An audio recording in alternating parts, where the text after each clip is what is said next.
Hello student, स्वागत है आप सभी का आपके अपने चैनल में। जैसा कि आप लोगों को पता है, हम आपके लिए बैक टू बैक क्लास लेकर के आ रहे हैं और हम आपका अभी पूरा सिलेबस कंप्लीट करवा रहे हैं और ये हमारी आखिरी वीडियो होने वाली है सिलेबस पर। और इसके बाद हम आपका एक बैक टू बैक क्लासेस लेकर के आने वाले हैं। जो भी चीज़ें हमने आपको बताई हुई हैं कि आपका नए सेमेस्टर के हिसाब से ये चीज़ें आपके सिलेबस में है, तो अब उसके अकॉर्डिंग हम पढ़ाना स्टार्ट करेंगे। ऑलरेडी सोशियोलॉजी पर फर्स्ट ईयर के हमारी लगभग 8 वीडियोज़ अपलोड हो चुकी हैं फर्स्ट एंड सेकेंड यूनिट को लेकर के। ओके, तो आज की वीडियो में हम जानने वाले हैं नवीनतम पाठ्यक्रम के अनुसार नया जो आपका सिलेबस है 2023 का, किस सब्जेक्ट का और किस ईयर का। तो बीए प्रथम वर्ष के प्रथम सेमेस्टर का इंग्लिश का सिलेबस आज हम डिस्कस करने वाले हैं कि इंग्लिश अगर आपने चूज किया हुआ है तो उसमें आपको पढ़ना क्या है। तो देखो, सबसे पहले बात करते हैं कि आपका जो प्रथम सेमेस्टर का पेपर है, इस पेपर का नाम है इंग्लिश के कि English pros and writing skills, कि इंग्लिश का जो प्रोज है, जो गद्य है, और उसकी राइटिंग स्किल्स कैसी है, कैसे लिखते हैं इसको, उस चीज के बारे में आपका पूरा ये सेमेस्टर जो है इसी से रिलेटेड है और इसी से रिलेटेड आपके क्वेश्चंस आने वाले हैं। तो समझना इसमें, देखो कोई भी आपका सब्जेक्ट हो, हमने आपको बताया हुआ है कि हर सब्जेक्ट में आपके कितने यूनिट्स होते हैं, 8 यूनिट्स होते हैं। अब हमको देखना है कि इसमें 8 यूनिट्स में हमको क्या क्या चीजें पढ़नी है। जैसे कि आप पहला यूनिट देख सकते हैं, पहले यूनिट में हमको क्या पढ़ना है, an introduction to Indian writing in English, यानी कि भारत का इंडियन राइटिंग इंग्लिश में कैसा है, क्या चीज़ है, उसका इंट्रोडक्शन देना है कि कौन कौन सी राइटिंग्स हैं, कौन कौन से राइटर्स हैं, उन चीज़ों के बारे में हमको बात करनी है। जैसे कि देख सकते हैं आपको एन रिनेशियंस इन इंडिया, ये पढ़ना है, रिनेशियंस इन इंडिया। उसके बाद जो है कंट्रीब्यूशंस जो है, इसमें तमाम सारे जो इंडियन राइटर्स हैं उनके कंट्रीब्यूशन क्या है, जैसे कि श्री जो है अरविंदो, रविन्द्रनाथ टैगोर, राजा राव, भावनी भट्टाचार्य, आर के नारायण। उसके बाद आते हैं आपके मुल्कराज आनंद, सरोजनी नायडू, कमल मुरकांडिया, और उसके बाद अरुण जोशी, और भी तमाम सारे लोग हैं जिन्होंने इंग्लिश राइटिंग में अपना महत्वपूर्ण योगदान दिया है और इंडियन जो भारतीय इंग्लिश राइटिंग है, भारतीय प्रोज है, उसको इन्होंने बढ़ावा दिया हुआ है। एंड इसमें आगे हमको बात करनी है टुवार्ड्स, किस चीज के प्रति बढ़ावा दिया है, toward the growth of Indian writing in English, Indian writings को, इंडियन जो लिखित है इन प्रोज के सेक्शन में, इंग्लिश के सेक्शन में, इनका क्या योगदान रहा है, इन चीजों के बारे में हमको बात करनी है। तो पहले यूनिट में हमको ये सारी चीजें करनी है।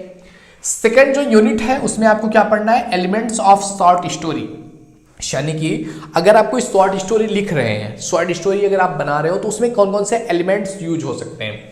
तो शॉर्ट स्टोरी के लिए एलिमेंट्स होने चाहिए। उसमें आता है सबसे पहली चीज प्लॉट, प्लॉटिंग कैसे करना है, कौन कहाँ पर होगा, क्या चीजें होंगी। उसके बाद आपको कैरेक्टराइजेशन, मतलब कि कौन सा पर्सन जो उसमें स्टोरी में जो प्ले करेगा, तो वो कौन सा पर्सन होगा, उसके क्या कैरेक्टरिस्टिक्स होंगे, उसको कैसे कैसे चीजें करनी होंगी, वो चीज हो गया।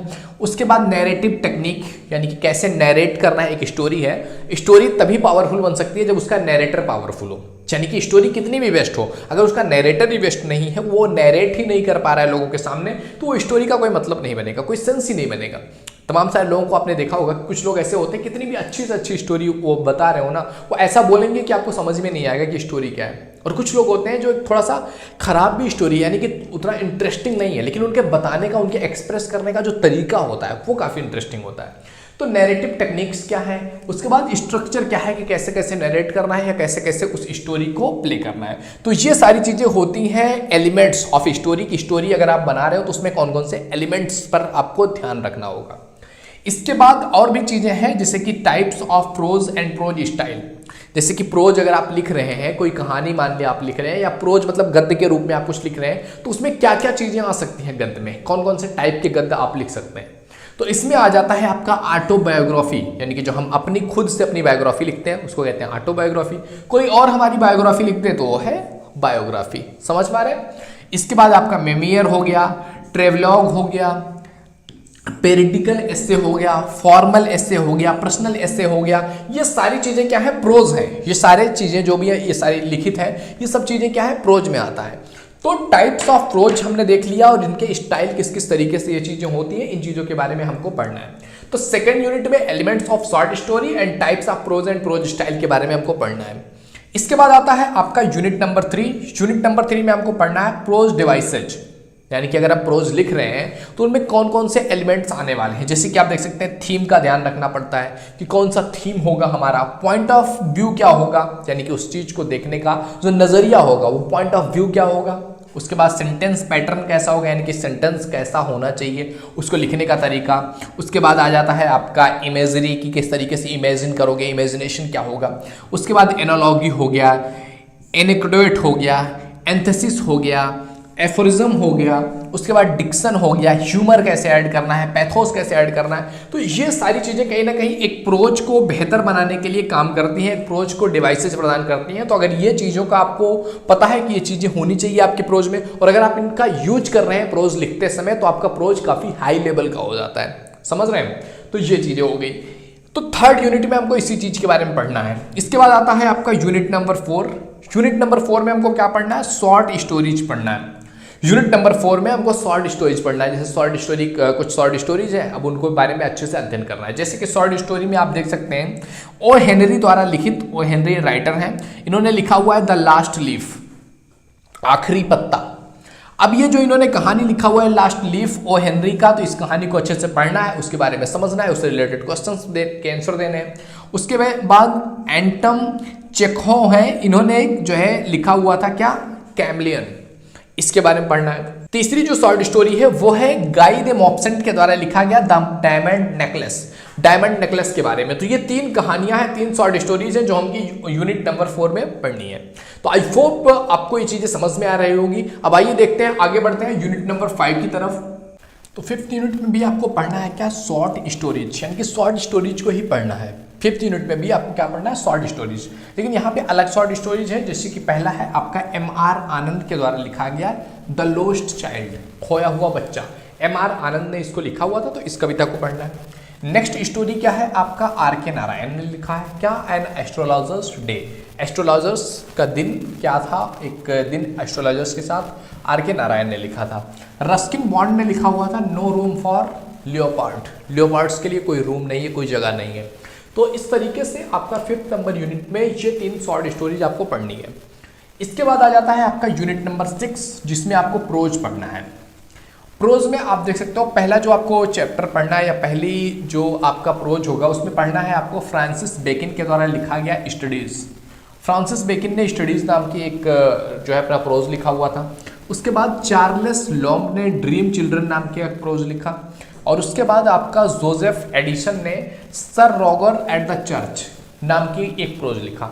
तो इस तरीके से यूनिट नंबर 6 में आपको इन 3 के बारे में, इन 3 कहानियों के बारे में, इन 3 प्रोज के बारे में आपको अच्छे तरीके से समझना है, और इससे रिलेटेड जो क्वेश्चंस हैं उनको सॉल्व करना है। इसके बाद 7th नंबर यूनिट में नेक्स्ट कुछ प्रोजेज आते हैं। इसमें भी 3 प्रोजेज हैं, जैसे कि आपका देख सकते हैं वर्जीनिया वुल्फ के द्वारा लिखा गया professions of women, professions for women, women के लिए कौन कौन से प्रोफेशंस हो सकते हैं, ये वर्जीनिया वुल्फ ने लिखा हुआ है। सेकंड लिखा गया है नेहरू जी के द्वारा भारत माता, नेहरू जी के द्वारा भारत माता नाम की एक गद्य लिखी गई है, प्रोज लिखा गया है वो। फिर विवेकानंद ने जो शिकागो स्पीच विवेकानंद का था, विवेकानंद के द्वारा लिखा गया है, और ये शिकागो में स्पीच दिया गया था 11 सितंबर 1893, 11 सितंबर, as you know it's my birthday. तो 11 सितंबर 1893 में जो है विवेकानंद ने शिकागो में स्पीच दिया हुआ था। अगला जो यूनिट हमको पढ़ना है 7th यूनिट में हमको यही चीज़ें पढ़नी है, ये 3 कहानियाँ, 3 स्टोरीज, 3 प्रोज पढ़ने हैं। इसके बाद 8th यूनिट में आपको पढ़ना है लेटर राइटिंग के बारे में। जैसे कि आप लेटर में देखोगे फॉर्मल लेटर हो गया, इनफॉर्मल लेटर हो गया, लेटर ऑफ इंक्वायरी हो गया, कंप्लेंट्स हो गया, ये भी लेटर होता है, ग्रीवेंस हो गया, ये भी हो गया, रेजिडेंशियल जो है रीएड्रेसल लेटर हो गया, आपका राइट टू इन्फॉर्मेशन का लेटर हो गया, जिसको हम कहते हैं RTI फाइल करना हो गया। तो इस तरीके से जो है लेटर राइटिंग में ये चीज़ें हो गई। नेक्स्ट चीज़ आप देख सकते हो जैसे प्रिपेयरिंग रिज्यूम, कोई रिज्यूम आपको प्रिपेयर करना है कि कैसे कहीं किसी कंपनी में रिज्यूम देना पड़ता है, CV हो गया तैयार करना, लेटर ऑफ एक्सेप्टेंस या फिर रेजिग्नेशन, यानी कि जॉब के लिए जो लेटर एक्सेप्ट हो सकते हैं या रिजाइन हो सकते हैं, उन चीज़ के बारे में समझना। और नेक्स्ट आपका है एक्सपेंशन ऑफ आइडियाज़, यानी कि आइडियाज़ को अपने जो भी अपने विचार हैं उनको एक्सपेंस करना, उनको एक्सपेंशन देना, उनको जो है एक्सट्रोवर्ट बनाना, उनको बाहर लेकर के आना, एक्सपेंशन ऑफ आइडियाज़ कहलाता है। तो ये है आपका 8th यूनिट, जिसमें आपको ये सारी चीज़ें पढ़नी है।